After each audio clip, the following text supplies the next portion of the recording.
तुम्हाला अशा जोडलेला एक महत्त्वाची प्रतिक्रिया येते ती आपण ऐकूया.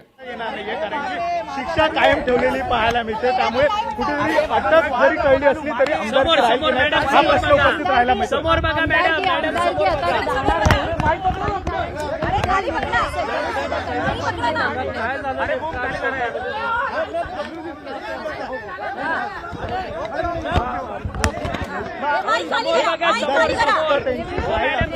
ऍप्लिकेशन मध्ये 2 IA फाईल झाले होते. त्याच्यामध्ये जो स्टे ऑन कन्व्हिक्शन आहे हायकोर्टने रिजेक्ट केलेला आहे.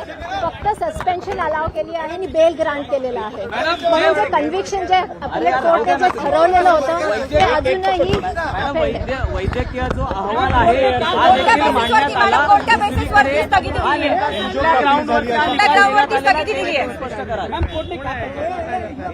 थोडक्यात कोर्टाने एवढंच सांगितलेलं आहे की जी कन्व्हिक्शन अपिलेट कोर्टाने दिली आहे नाशिक कोर्टाने 16 तारखेला त्याच्यावर त्यांनी ते जे स्टे आहे तो दिलेला नाहीये आणि त्याच्यावर मेन निर्णय हा अजूनही आहे. पण बेल जो आहे तो ग्रांट केलेला आहे आणि सस्पेन्शन ऑफ जे सेंटेन्स आहे ते अलाव केलेलं आहे.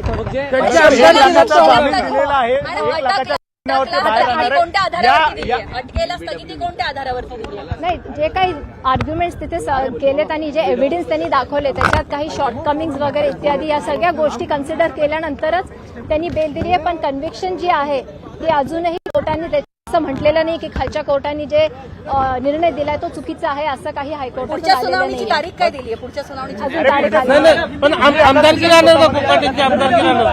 मैडम हिंदी में सुप्रीम कोर्टात जायचं की नाही हा निर्णय मात्र तुम्हाला वाटत होईल अशा हिंदीमध्ये सांगते. अटक होणार होतं असं तुम्हाला वाटत होतं, मात्र अटक होणार नाहीये, त्यामुळे तुम्ही हिंदी में सांगते कि जो अपिलेट नासिक सेशन कोर्ट ने जो 12 तारीख को जो निर्णय दिया था और बोला था कि जो कन्विक्शन है वो अपहेल्ड किया था, वो चैलेंज हाईकोर्ट में हुआ था.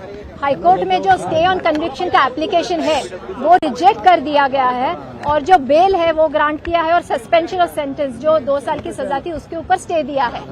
अभी तक इतना ही हुआ है. एनपीडब्ल्यू वॉरंट जारी केलेला आहे त्याच्यावर स्टे त्याच्यावर आता स्टे आहे. आमदारकी राहणार की जाणार आमदारकी आमदारकी जाणार, आमदारकी राहू शकणार नाही कन्सिडरिंग आजच्या कोर्टाने निर्णय दिलेला आहे. आपका नाम बता दीजिए. ऍडव्होकेट श्रद्धा डुबे पाटील.